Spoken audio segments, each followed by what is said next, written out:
Good morning. This is Maria Quattrone, and I am here this morning with my friend and wonderful human, Sammie Knight, to interview him on his brand new book, which is launches next week on October 6th, Behind the Gate, Winners Win.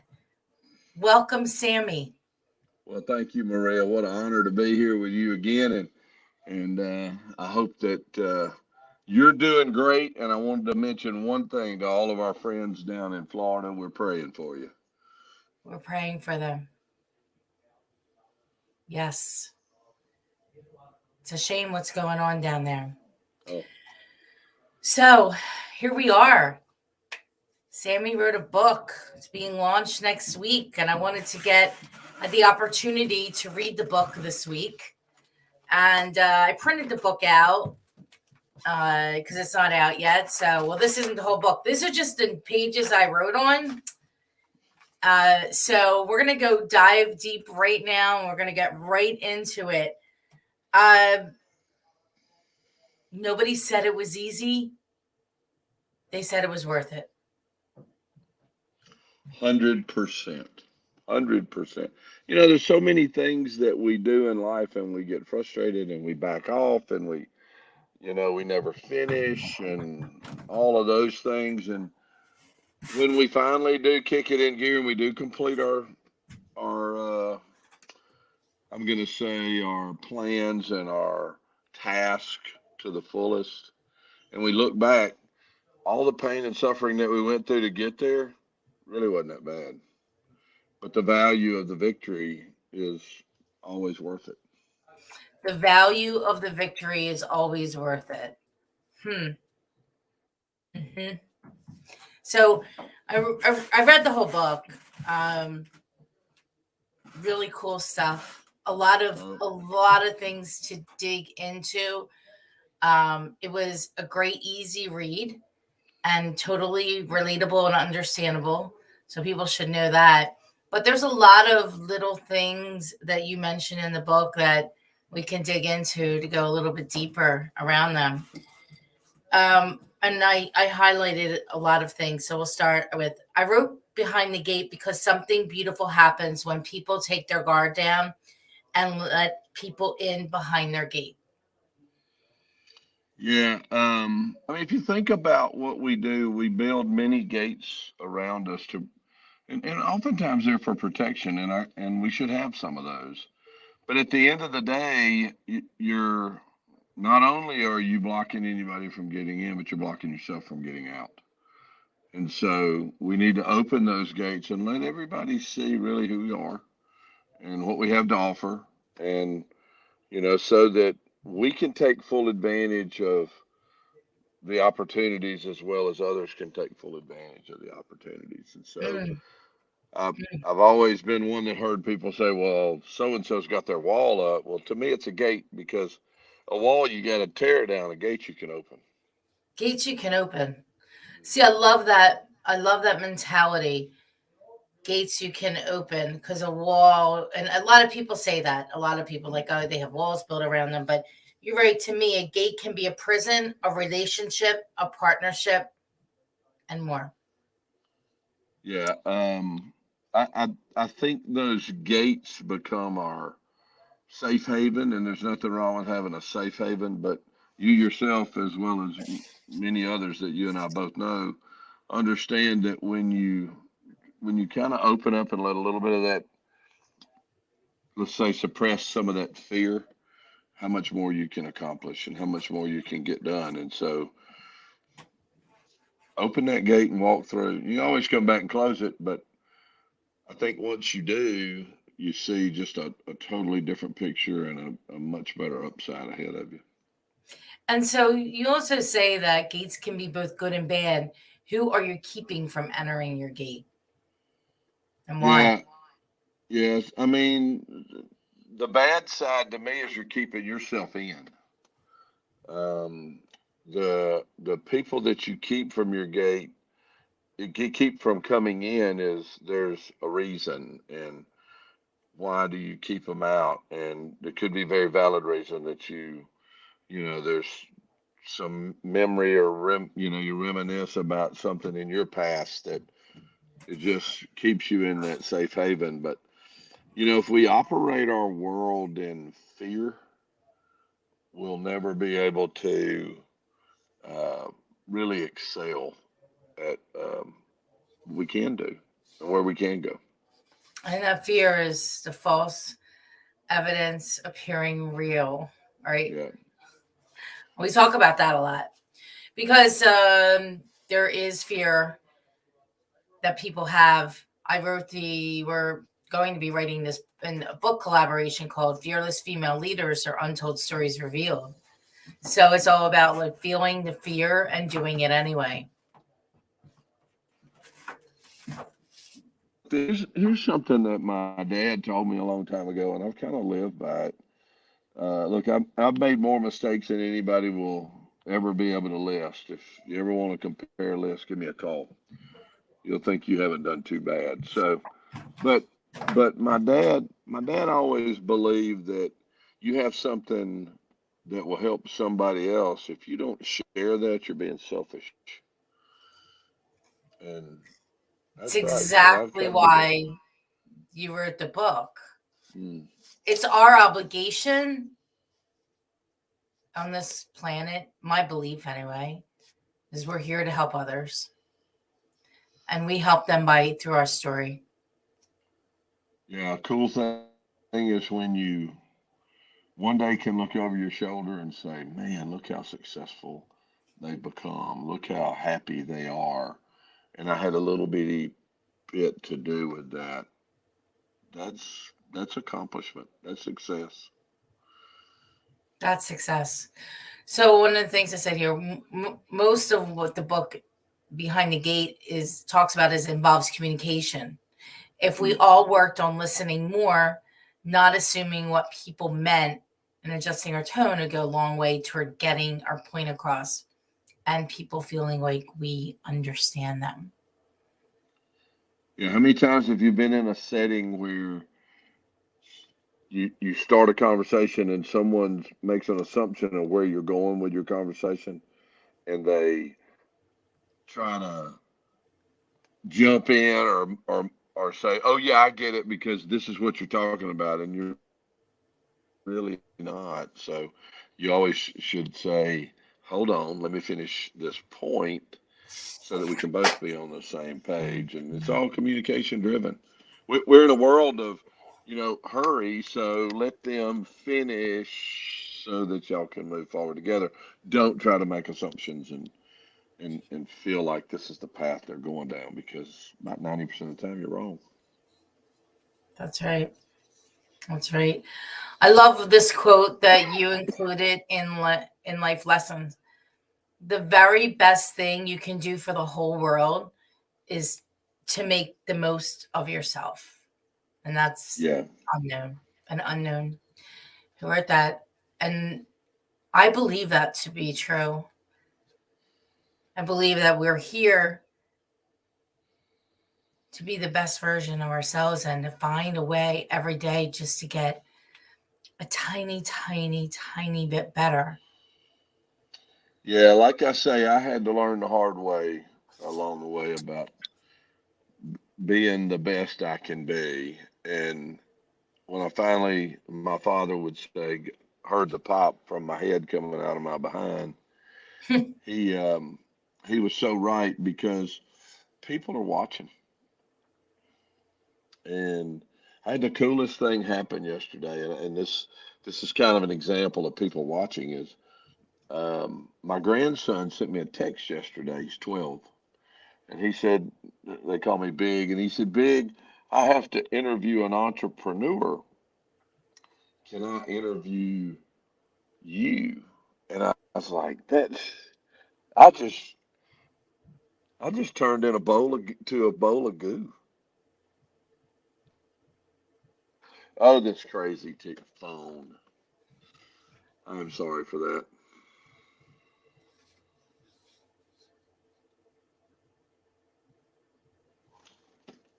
Are we back? Are you back? Are you there? Hang on, Maria. I'm going to have to pull up the hill. How Okay. terrible. This is such a crazy thing.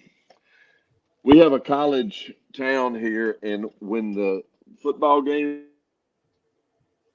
are on, every bit of bandwidth we have times 10 is eaten.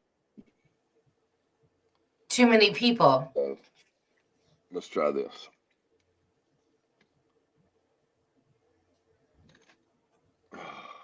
So terrible.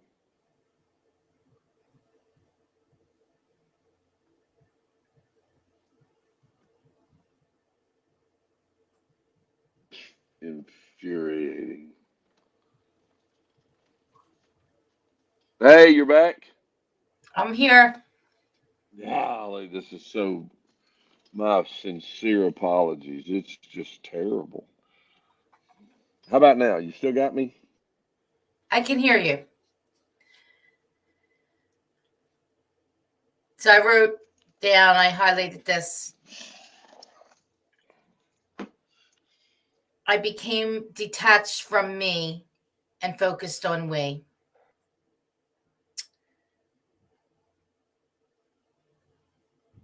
And that's a hard thing to do. But once people get it, then they get it. Say that again, Maria. I've lost you. So I highlighted down, I became detached from me and focused on we. And I wrote down, I said, that's a hard thing to do. But once people get it, well, they really get it. Yeah, um, it's more. It's bigger than me. It's much bigger, and so when we recognize that there's a whole nother, I'm going to call it world out there that include others, and the selfish piece begins to leave our thought process, and we start to share openly. The next thing you know, you got a tribe.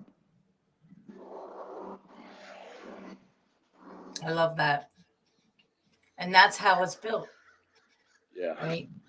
Yeah, 100%. I mean, one thing we learned all our life is how cool it is to belong. And you can't belong if you don't share and open up. Yeah. All about collaboration and contribution, right? Yeah.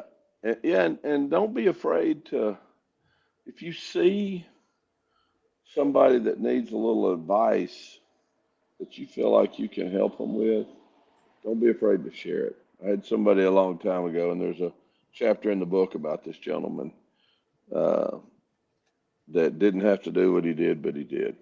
And it really changed my trajectory in business because he took the time to say, hey, let me talk to you about something. Like, wow. And I was really angry when he did. And then I had to once again pull the listen for the pop out, and um, made a difference, huge difference. Smallest things usually do. Hmm. Life is filled with challenges, and winners challenge themselves. Yeah,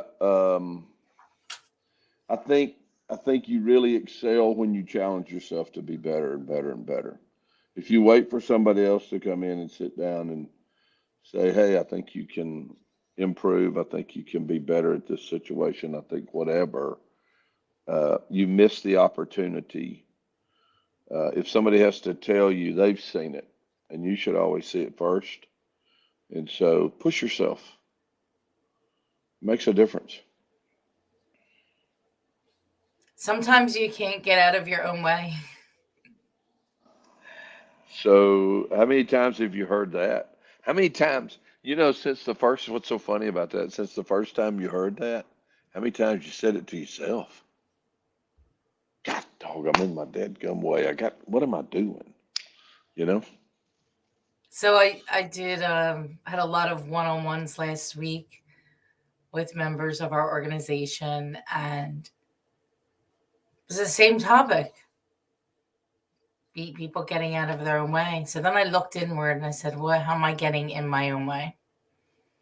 Yeah. We learn from each other Sure we do. if we Sure we want do. to. I think that's the big thing is, do you want to? And that's a question you have to ask them when they go, well, I'm not in my way. Okay. Do you want to learn? Because if Yeah, you do, then you got to open up and allow yourself to learn. self-actualization, Hmm. right? Yep. So I love the episode. Excuse me, the chapter you're talking it was with your about your dad and about honesty and the lesson behind honesty. Always making the right decision when no one is looking.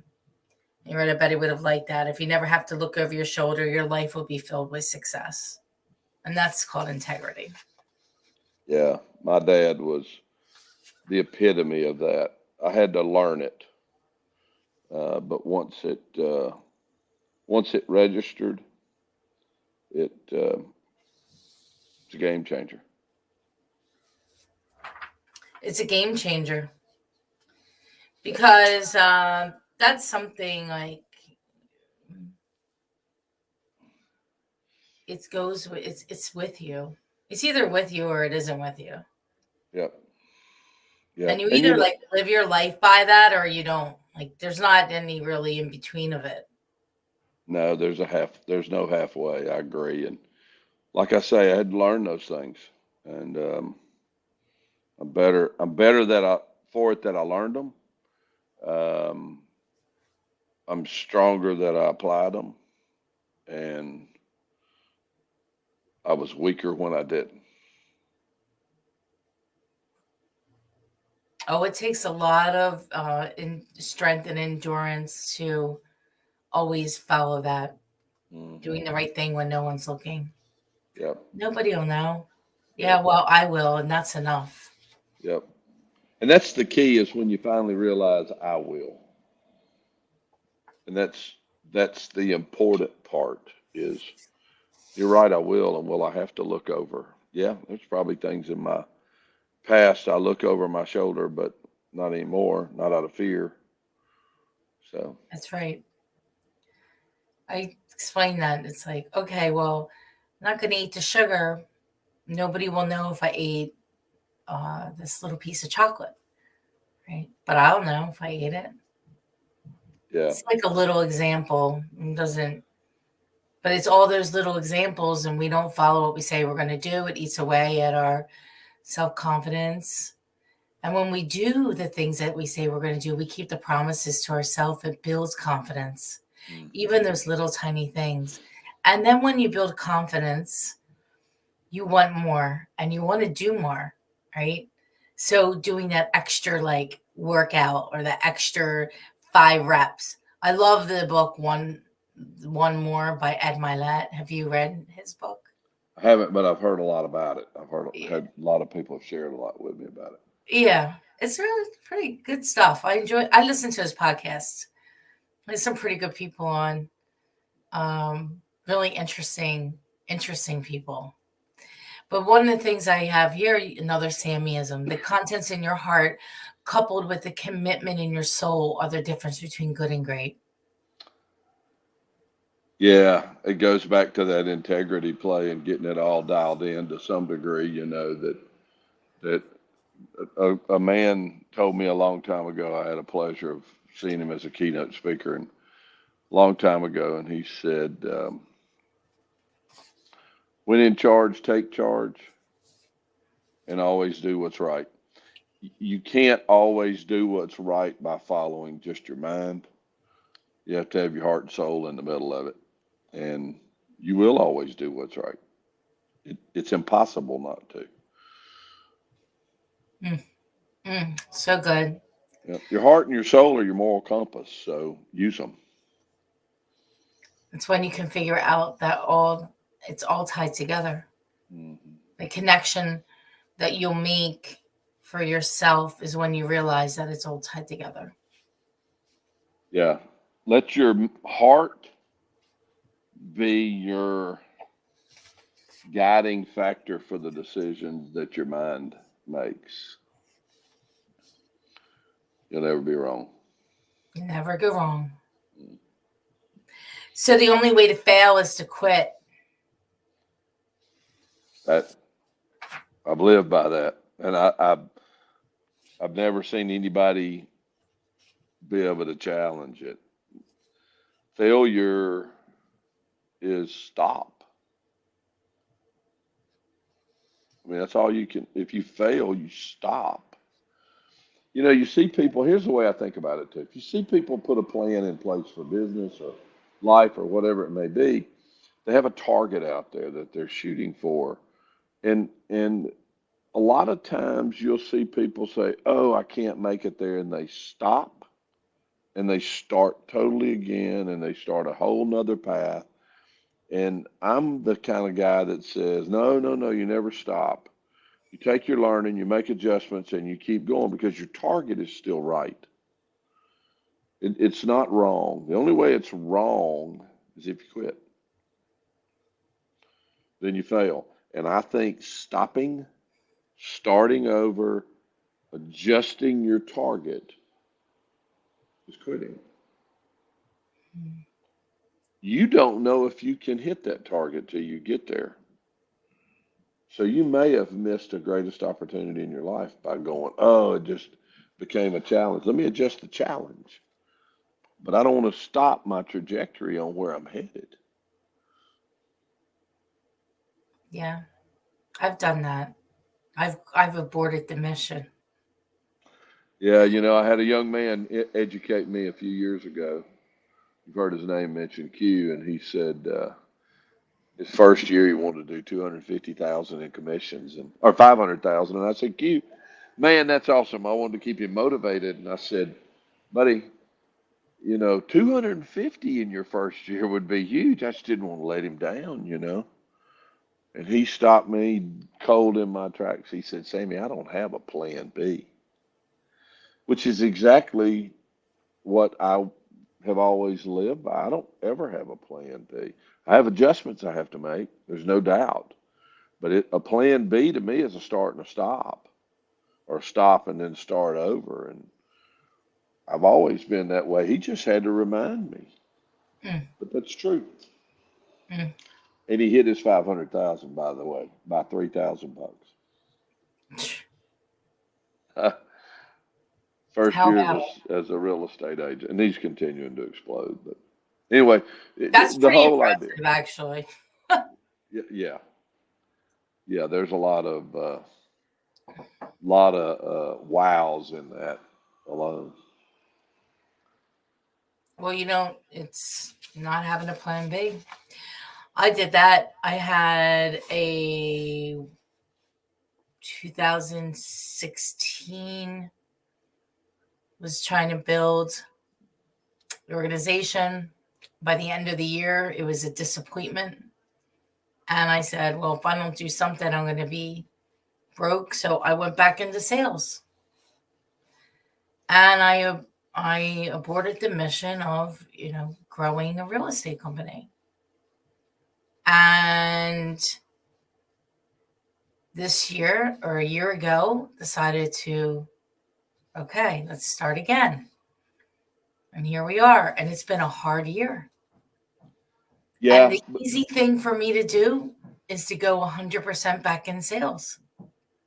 yeah, But then I'm not going to make the mission of helping 100 individuals, particularly women, within 24 months be able to consistently earn 100,000 plus a year income in real estate, become a homeowner, and learn how to invest in real estate. And that's the mission. And we got to yeah, keep going. yeah. But you know what you didn't do? You didn't quit. You adjusted. You learned. Now you're applying it differently. Yeah, it's tough. You bet it's tough. 24 months from now, you'll look over your shoulder and go, man, That was an awesome ride. Look what we learned. Now, our next 24 months, look how much better we're going to be. But it's hard. Nobody said it. Like I said, you know, nobody said it was easy. They said it was worth it. Nobody said it was easy, and it's Yeah, worth it. yeah, And thinking about and reading the book, I thought about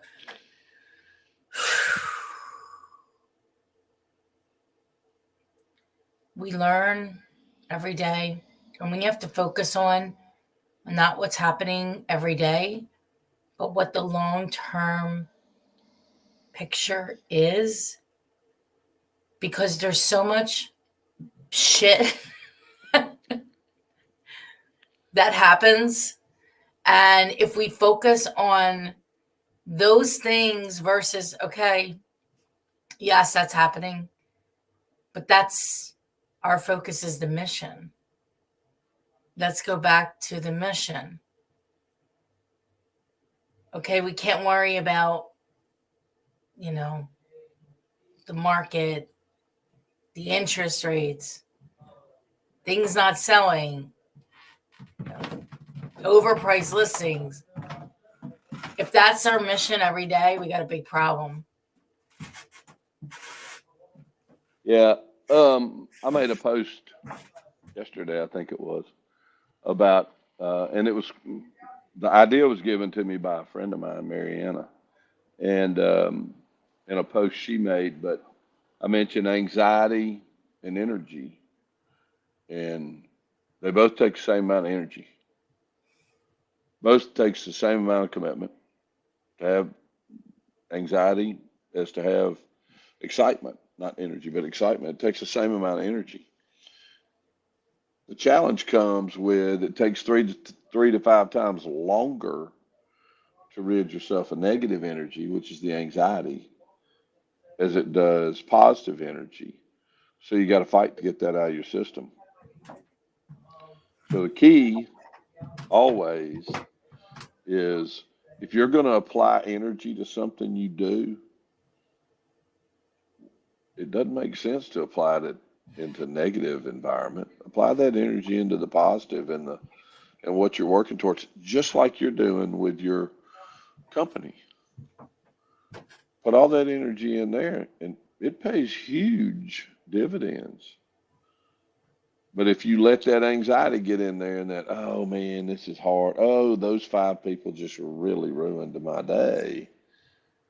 They will, because you I let think them. it's understanding that, part of it too, when you take things personally in business, of, there's in our organizations, in the real estate, there's a lot of uh, people that, they're brand new. A lot don't make it. That's a fact. No Yep. matter what we do, we can't make a human productive. So accepting that we can't make a human productive, and we just have to focus on the ones that want to be productive and let the other ones weed themselves out. That was a hard lesson to learn. It took a while for me. Yeah, I tell a lot of young folks coming into business, and some seniors like myself as well. But the day that I learned to separate business from personal was a big game changer for me in business, and a big game changer for me in personal too. But because business has energy, my opinion, I'm not saying I'm right, but business has energy, not emotion. Personal has emotion and energy. And we can't take a business move personal. We can't let emotion get into it because it's business.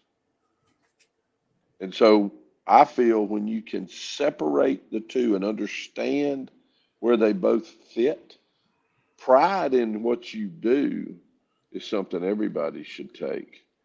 Being emotional about that pride because you feel like somebody damaged you personally from a business transaction, I disagree with. That's just part of the learning curve, Yeah. and learn how to separate them. And we're always learning. Always Agreed. learning. So I wrote Agreed. here, fire before you hire. Yeah, that's been an old style I've had when I recruit people. Is I do everything, or when I recruit and interview people, mainly on the interview process. But everything I do in that interview process is to try and find a way, find a hole, find a reason to fire them before I hire them. Because if I can do that on the front end, I minimize my chances that I've got to fire them in the future. Yep. And so I try to dig in and pull out absolutely everything that may surface after you hire them. You know, there's rules. You can't do ask certain personal questions and things like that, but you can always set up a lot of scenarios and watch how they respond. And I always go back to a young man I interviewed 35 years ago when he sat down in front of me, and I had his resume in front of me, and it's just how I always started. And I'm like, okay, tell me what your name is and a little bit about yourself. And before the guy could say his name, his face is right above the top of his lip, and his forehead started sweating. And I was hiring him for a sales job, and I'm thinking, boy, if I can't ask him what his name is without him sweating, he may not make it. So he didn't make the cut. And you know what I did? I explained it to him too. Why? I said, if you're going to go into a sales role, you need to have a little bit of a confidence level that you're never going to be thrown off your game. And the young man later, this is one of those things where you look over your shoulder and you feel real good about how you handled the situation. Young man later went to work in another industry, probably 10 years later, 8 or 10 years later, reached out to me. He was a VP for the company, and all kinds of just incredible accolades had come to him. And he called me to thank me. And I thought that was pretty cool. How about that? Yeah. Again, it's you know, being able to step out of your comfort zone and doing the things that maybe most people probably don't and won't do. Yeah. Yep. Learning to 100%. read a person is a critical aspect of business that so many folks overlook. Too many people get up at the front of the room and pitch their presentation without paying attention to how people feel about what they're saying. In this chapter in the book, you talked about the going into a meeting and not being able to, not paying attention to reading the room and what people are saying, and that a lot of times we outsell we outsell whatever we're selling and don't let the people buy. Yeah, no, that's true. So I've seen it so many times where people work, and it doesn't matter if it's marketing, operations, sales, whatever it may be. They spend a lot of time and energy on their pitch, and they go in to to complete their pitch. I'm going to make sure that I get through every bit of this because I'm really proud of what I did and blah blah blah.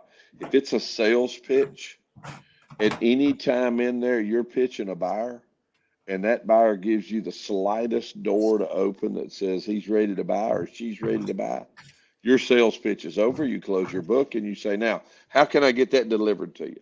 Let's talk about the specifics on the rest of this transaction. And so my point is read your buyer, read your audience, let them tell you what to do. I told somebody not too long ago that they were they were talking about how they went through their 1 hour long stage presentation and they had it down to 56 minutes and so many seconds. And my comment to them was, if you feed your audience what they're looking for, you never run out of content, and you'll never need as much content as you thought. So always feed your audience and let them, when you see them leaning in, you got them. It's just like making a sales call. When you see them leaning in or feel them leaning in, so you read that body language as to how they're reacting. You got them. Close the deal. You have to be paying attention. You really need to be paying attention and don't oversell. Yeah, never. I spent a lifetime in airports. I mean, too many to even count. I hear young folks talk about how many millions of miles they have. I'm like, they stopped counting mine. But I had a lot of time sitting in an airport, and you can read a magazine, you can look at whatever. And this was before cell phones and laptops and all that stuff. And I started reading people, and I started seeing how they reacted to different situations, just in an environment like an airport. And from there, I just used that beyond Mm. where I ever thought I would take it. But that body language thing is so critical. You can learn so much. We talk about that all the time in our training. Be open to people, right? It's about how you stand, how you carry yourself, where you put your hands. Don't be putting your hands in your pocket. Don't be obviously standing like this. But how do you it's posturing. Hmm. And be and watch, and a lot of times they talk about resistance, right? Sales people are resistant. They're resistant to the selling of the sale, That's right. and That's because they're in 100%. judgment of that person. And once you're in judgment, that person, regardless of what comes out of your mouth, won't get you the sale because they can feel the judgment. Yeah, I want you to watch people in this next week and you'll see what I'm saying. But so many times we fail to give the single most important icebreaker at the front of that connection, whether it be a pitch, whatever it may be. Watch people. They forget to do the single most important thing, and that's smile. See, look at you. You break the ice by something that simple, and we're afraid to share it. Yeah, I don't know why. I don't know why. It's It's almost because we like go into, we're hurting go ahead. ourselves. Yeah, we go into the pitch, and our focus is the pitch. It's not the audience. It's not who's receiving the pitch. It's not thinking about feeding them. And you break that ice and they start to and they smile back. And you're like, okay, I got this thing kind of started. Now I got to feed them. I've got all the tools I need in my book, in my packet. So I need to feed them. So I need to let them, I need to see them wiggle whenever I say something that's uncomfortable. I need to see them smile when I say something that makes them comfortable, and then capitalize on them, both of them. Mm. That if people could just remember those things, smooth sailing. Yeah, well, it sure does break the ice a whole lot better. People, and I'm proud of this because I learned it from my family, but people ask me or make comments, you'll see posts and stuff, and they go, yeah, man, every time he comes up, he's smiling. I broke the ice. If they recognize it, I broke that ice. Good stuff. Mm. So I have here, when we allow the pace of life today to affect us, it makes us forget our vision. Yeah, squirrel Things, cage syndrome. yeah, things are so different than they were 20 years ago, right? Well, now we have to talk about taking time in the morning to drink a cup of coffee, clear the head, read a book. It has become a thing that we actually have to tell people to not open up the cell phone, start going through the messages, and take time for yourself. If you think about it, I remembered when I was in business and I was selling advertising 20 years ago. Say, let's just even say 25 years ago. I used to get up, I'd have my coffee. Maybe I put on some Bloomberg or something. I don't know. Maybe not. I'll just sit there and enjoy the coffee and take the time to think about just being and just be. Yeah. It, hearing you say it, I'm sitting here smiling. But and look, I'm everything I said in there. I'm guilty of doing the exact opposite. I promise you. But when you when you give your body, your soul, your mind, and your heart a chance to connect, rest of this stuff's easy. Mm. You need the time. I always say, Sammie, that the magic happens when nothing's happening. Oh, beautiful. I like that. I like that. I may steal that a time or two, so please forgive me if I do. The magic happens when nothing's happening. So, meaning like all the ideas and all of the great things that can be developed do not happen while you're day to day doing things.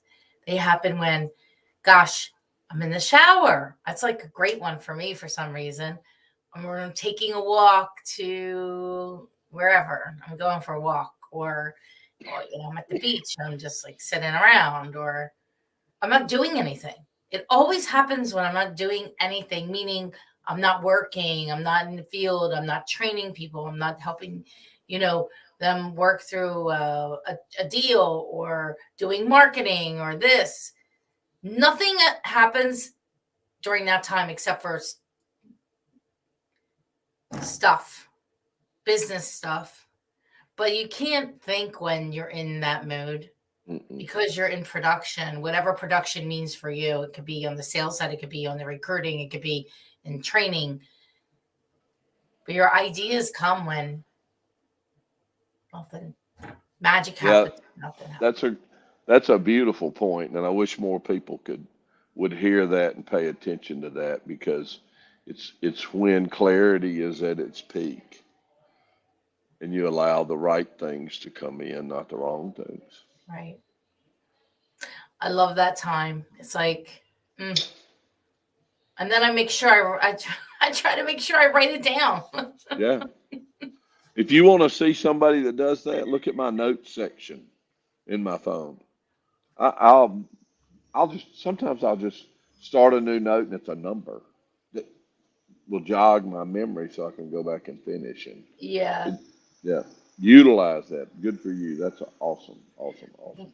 We utilize Slack for inter office communication. Mm, And so I have a Slack channel called like one's MQ notes, one's like ideas, brain dump. mm. That was made for when I go to the conference. Yeah. I had to stop going to like a lot of conferences because I kept coming back with all this stuff, and then we weren't getting all the stuff done. Not because we're not implementers, but you only can implement so much, and I have like literally 500 things I want to implement, and then it shuts everything down. So don't Yeah. need to learn any more new things. I need to Yeah. execute on the stuff I know already. Yeah, and when you go to conference, I tell everybody using that as that example. I wanted to make a point. I tell everybody when you go to a conference, come back with your knowledge, but understand how it fits your business. And what most people do is they come back and they're like, I've got to put all 50 of these things in. No, you don't. 30 of them aren't going to work once you get back. Recognize it, get rid of them, and apply the other 20 into your model, your flow, your process. Then conferences have value. If we try to, I've seen companies get in a bad spot because they tried to say, I'm going to do exactly what that guy did and put it in my company. It won't work. Won't work. Because we're different humans with different capabilities and different skills, and it's all Yeah. and different plans. Yeah. Damn it. 100%. Right? So here I say, 100%. when your team allows you to go behind their gate, you get to see what drives them and gives them personal satisfaction being part of something bigger than themselves. When you can remove egos, amazing things happen. As leaders, it's extremely important to get behind our team's gate as it elevates them. Yeah. Know what makes them tick. Sometimes it's not money. Sometimes it's not home life. Sometimes it's not, simple things. And a lot of times it's personal satisfaction. It's being recognized. A lot of people are driven by being recognized. And we need to understand that so that if it's a pat on the back, we need to make sure we recognize when they need it and give it to them. If you lead every person as a stereotype follower in your business, you will lose half of them. Manage the person, not the position. That's what I always say. I love that. Manage the person, not the position. So you're getting stranded in Alaska chapter. The lesson is clear to me. It's all about preparation. What happens if times change in business? When you are the hunted, how do you handle it? So I think this is a good topic because so many things are changing right now and globally in business, and they have been. And how do you prepare? How do you recognize when circumstances start turning to the point that you need to spring into action? Not being protected. Yeah, I think the first big step is what you said. You got to recognize that they're changing. A lot of times we stay in the game a little bit longer than we should with the same old game plan. And you've seen it in the past in your business and career and other industries you've been a part of, that some people didn't recognize the adjustments that needed to be made. And I believe adjustments come along for a reason. That everybody has to do that, and sometimes their change is hard for us to recognize, and we miss it. And so let's look at the business of today. We've had 10 years of order taken for a lot of people, and they still think the order taking's coming, but it's not. The investor community said, okay, I'm kind of where I need to be now. Let me back off on investing in some of these opportunities. And now I'm going to start generate the income, revenue, getting them ready to sell them, flip them, whatever it may be. And so that threw a lot of people for a wrinkle. But what did you do to adjust? You know, and I use that Alaska deal. If I hadn't made an adjustment in what I was most worried about, because I was stranded for a little while, was food. And so I made the adjustment to move the food out of my tent to another location. Had I not, I may have had a bear spend the night with me, and I might not have liked the outcome at all. And and so think about your business today. What adjustment are you making to ensure that your food is protected and you're protected? It's different. There's still a lot of business out there. I'll never forget the first mortgage I recall in my mind was my brother bought a house years and years ago, and he paid 14.2% interest. And I remember him calling my dad and telling my dad what he did, and my dad got off the phone and said, that's the dumbest thing I ever heard in my life, buying a house like that. My brother ended up flipping that house later or selling it to buy another one, made a screaming fortune on it. What did he do? He adjusted, found what fit. We as salespeople in the real estate environment, we got to find what fits our buyers. Ain't gonna be easy. You got to dig a little harder. You got to move the food to another location so the bear doesn't eat you. Yes, you have to dig a little harder. You have to talk to more people. One thing is that if you're an expert in the marketplace, then it's a silver lining because you're going to win. Oh, 100%. 100%. They sell houses when interest rates are high. No My doubt. parents, my mother passed away about 3 years ago, and so I was going through the old books and everything from my dad and her. And my dad bought his house in 1968, 7.5% interest. let's see. Now we're a little under 7 right now. Why can't we do it? Hey, I talked about this multiple times lately. If you're renting a home, you're paying 100% interest. That's exactly right. Right. And the other thing is, and I've been saying this, marry the house, date the rate. So Yeah. interest rates go up, they go down.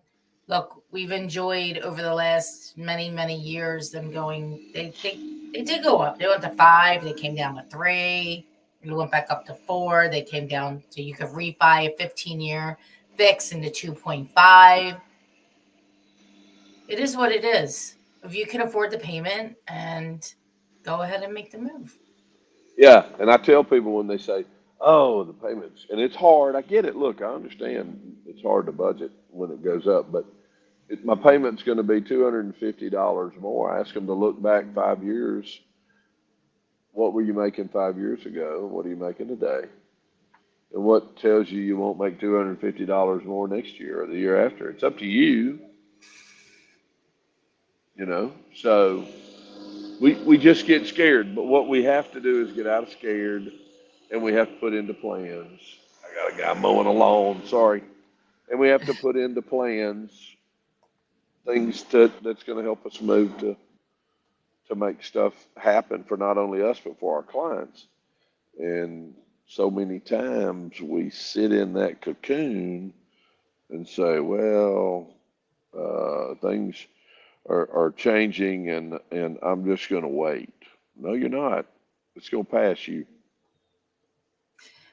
Well, that scares me, the waiting game, because if you're a first-time buyer, the inventory in that marketplace is still very low. We have more new household formations coming that will continue to push that segment of the market pricing up.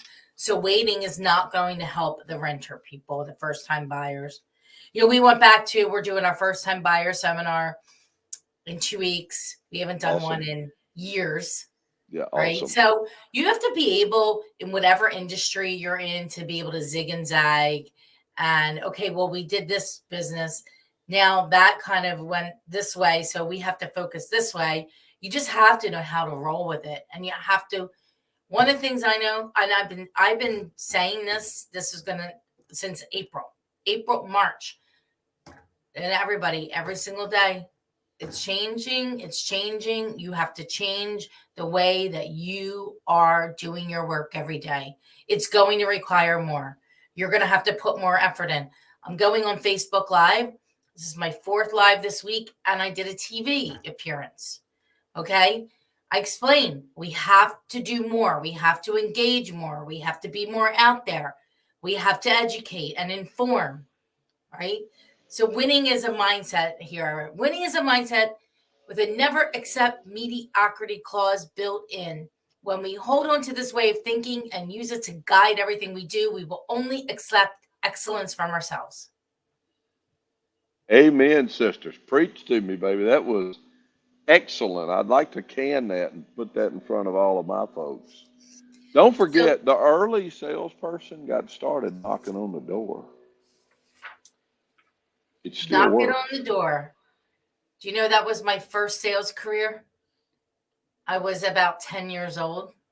And I received in the mail some kind of brochure or in the back of a magazine or something, and it said, sell wrapping paper and gift cards. And for every one you sell, you make $1. Ooh. And so they're $4. And you send us in 3 and you keep 1. So I said, Mom, Dad, I'm going to do this. I don't know how they looked at me, but I didn't even care. And we lived in Northeast Philadelphia, row homes. And I went, would you like to buy some Christmas paper or Hanukkah paper? There's only 2 choices then. You either went to Catholic school or you went to public school because you were Jewish. Or your parent. Mostly everybody was either, if you were Catholic, you were in Catholic school. Yeah. Okay, that was it. That was the neighborhood, Catholic and Jewish. I sold Hanukkah paper, Christmas paper, and gift cards. Door to Awesome. door. That was the first door knocking. So when people say like, "Oh, how did you do this?" That, no, no, no, no, no. I started when I was 10 years old. Yeah. All right. Yeah. You Yeah. can't compare yourself to other people of where they are in life. Yeah. Where you are, you don't know where people started, how they started, what they did, what their background is. All you can do is be better than you were the day before. Yeah. Remember, these people's job is to sell, not to take orders. So what are you doing to sell? Because if you're waiting, you're not selling. You're waiting, you're not selling. You are not selling. Winning, though, I love this part in the book. Getting behind the gate of winning is located in your head. It can be challenging because distractions always try to bring you to an average playing field. Once there, we are guaranteed not to excel as well as we should. But once you get behind the gate of winning, you can never allow it to close. If you do, you will find it harder to get inside that gate the next time you need to. Surround yourself with winners so you never forget what winning looks like, and you'll have more of a shot at achieving what you want. Hey, winners win. Winners win. Winners win. I love this part. This is gate number 23. Find the answers. Don't come to me with questions and no solution. So our number one core value is to be the solution. And when I love in here when you ask the people, what do you think we should do? Think about it, Maria. They're closest to it. The person that brings you the problem is closest to it 99.9% of the time. They saw how it got there. They saw what ramifications are, both sides. They know it better than I do. And once we educate them to be solution oriented like you do every day, once we educate them to do that, business moves at a rapid, smooth pace because people on the front line are making decisions. You know, I say this a lot. There's between management and leadership. Management, you assign somebody the responsibility. Leadership, you assign the responsibility and the authority.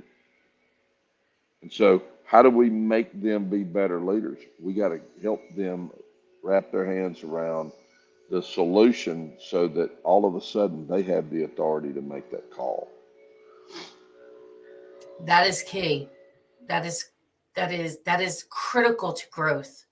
Mm-hmm. Right? Trust equals capacity. Yep. 100%. Trust equals capacity. So remember, solutions, not questions, are how we grow. I love that. I love that. Your definition of quick. Quick decision that provides an ultimatum intended to fail. That's, you tell me what quit, anything other than quit is Quick failing. decision that provides an ultimatum intended to fail. Yep. Yeah. Knee jerk reactions is usually when we quit. Oh, I can't make that number down there, so let me stop. Let me start over. You stopped and started over, but it wasn't a stop and start over, it was an adjustment. You never lost sight of your target. You just had to get it right to get there again. That's an adjustment. It's all part of it. Yeah. Like you're right. When intentional meets never quit. When intentional means never quit. Sammie, I don't think you know this, but every day at 6:30 a.m.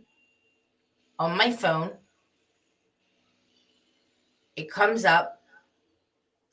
I only fail if I give up, and I never, ever, ever give up. And I'm reminded, you can see, you can't see it, but That's every day, awesome. 6:30. That's Ding, awesome. ding, ding. 6:30 a.m. Ding, ding, ding. Is what it says. Awesome. And some days I'm in bed, Sammie, and I'm like, oh, and if people don't tell you they feel like that, they're a liar. Oh, big time liar. So I get up and I'm like, and then I look at that and I'm like, all right, let's go. That's right. That little thing. I got a job to do, and I'm gonna go win. I'm going to go win the day. Absolutely. Who are we bringing in our organization today? Absolutely. I'm so proud of you and watching you grow. It's just, it's so cool. I said this the last time you and I talked is when when the when the shit hit the fan and COVID and they shut y'all down in Pennsylvania, you made a pivot and you started Be the Solution and you started spreading the word, and you're the epitome of what I was talking about earlier is you adjust, but you never stop. You stop taking orders and you start taking action. And that's exactly what you did. And when you did that, I didn't know you. We were sharing in the group with Jeff Black, and I was like, I don't know. There's something about her I really like. Maybe it's just her sass, but she ain't checking up. And I love that. Yeah, I got a little sassiness in me. I think that's part of living in Philadelphia. If you don't have it, they'll just eat you up here and spit you out. I'm not even kidding.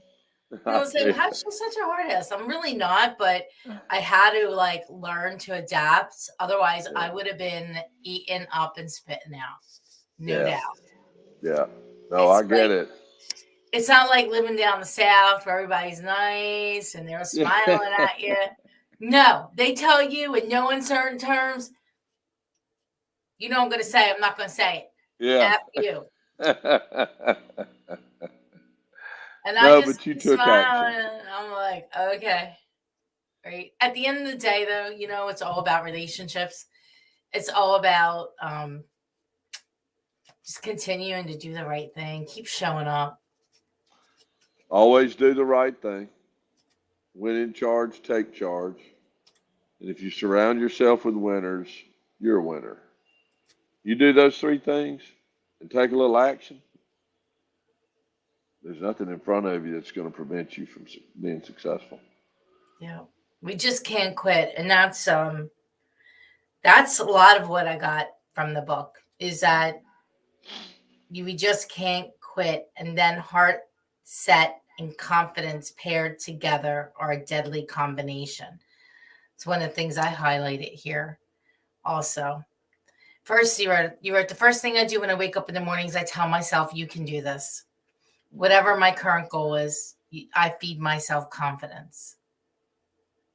The whole time I say my prayers, I have some quiet time, make coffee, read for a bit, exercising my breakfast. I'm working on getting my mindset and heart set to take on the challenges of the day. Yeah.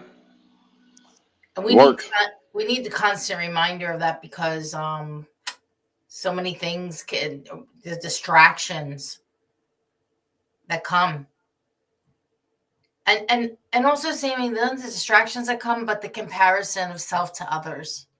I think, in this day and age, it's like social media. We see all that. We see this glamorous things, and this one's doing this and that. And then we're like,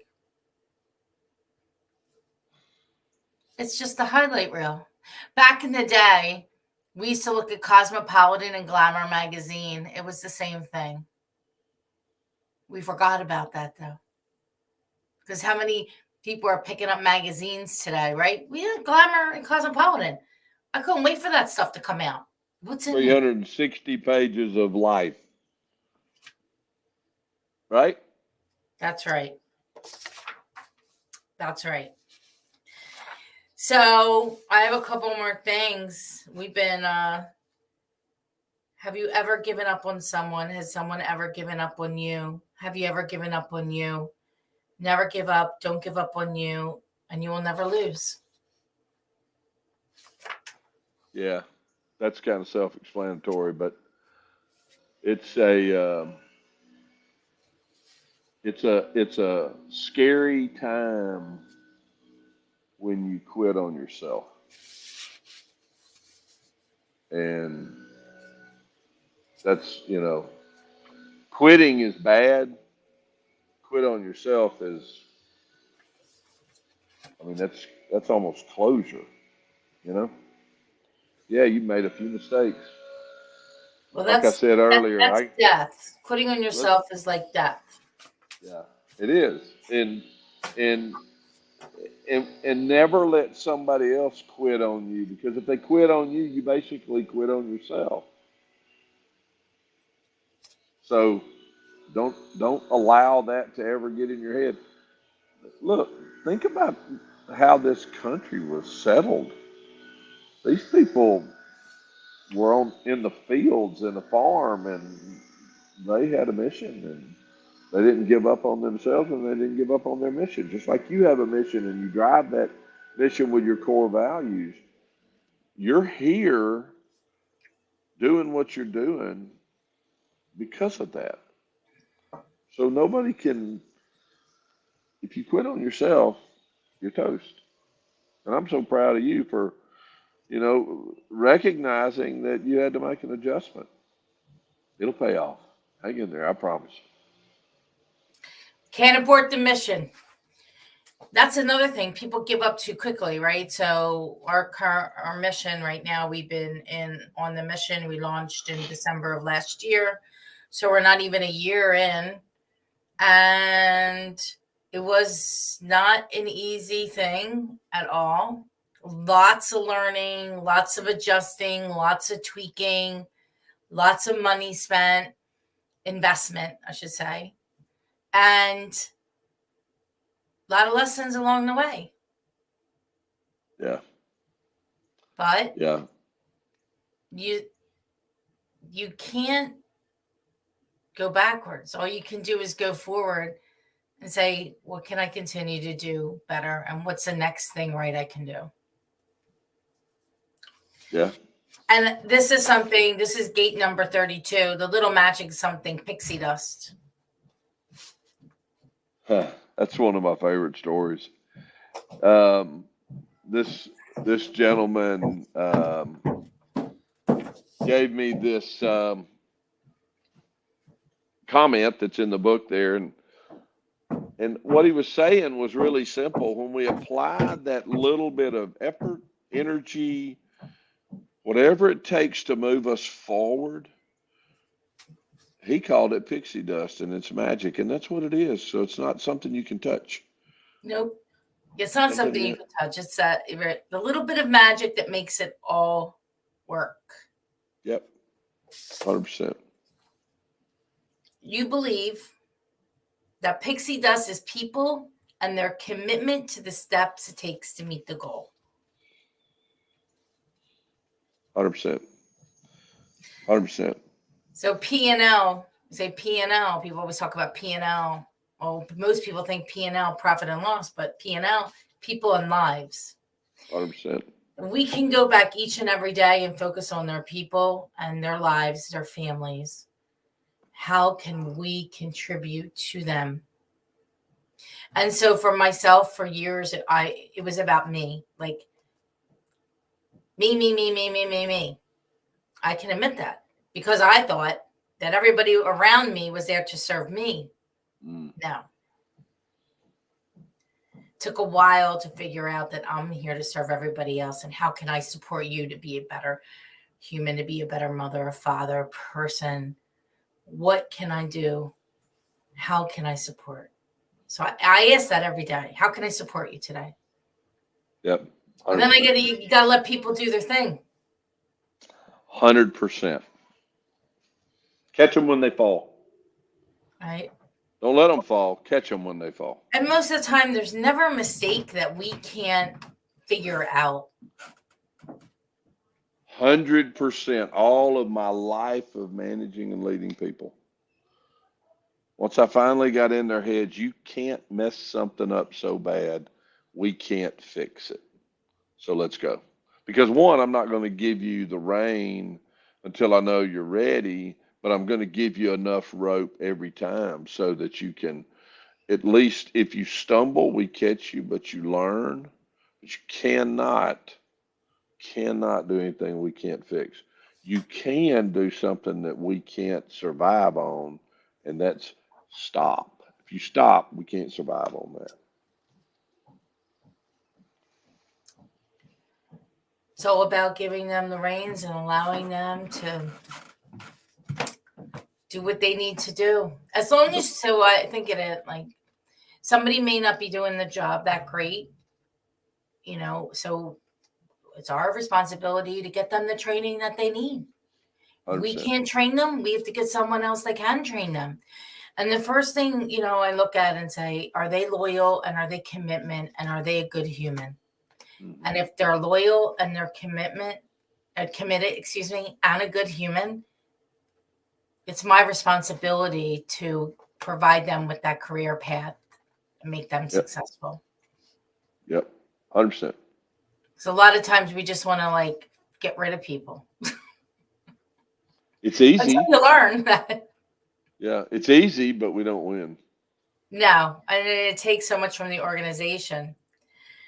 So I think everybody should go out and get this book. So many golden nuggets. And I had to pick and choose which ones because there was a lot in the book and a lot of lessons. And I liked the way that you did it and broke it down into the 34 gates. And there was a lesson in every one. So it's a different way of writing. It's a very, very easy and enjoyable book. And I congratulate you, Sammie, and thank you for sharing your story and sharing your wisdom with us. It's one of the best things that people can do is to share their story and show others that it can be done and that you can do whatever that you want in this world and giving people a glimmer of hope and taking that step. 100%. Thank you so much, and what an honor to be on the. You're my only book interview. I'm like somebody that says I'm only going to grant one exclusive, and it's Maria. I love it. No, that was such an honor to be a part, and thank you so much. And I will say one thing I'd like to close with is share your knowledge. Don't be selfish. 100%. Give it all away for free. Yep. I am so grateful and humbled to be your friend, Sammie, and I wish you continued success in your journey and keep sharing it all with the world. Thank you. You're a sweetheart, and I feel the same way about you. Thank you. Have a blessed weekend. You too. And everybody else. And everybody else.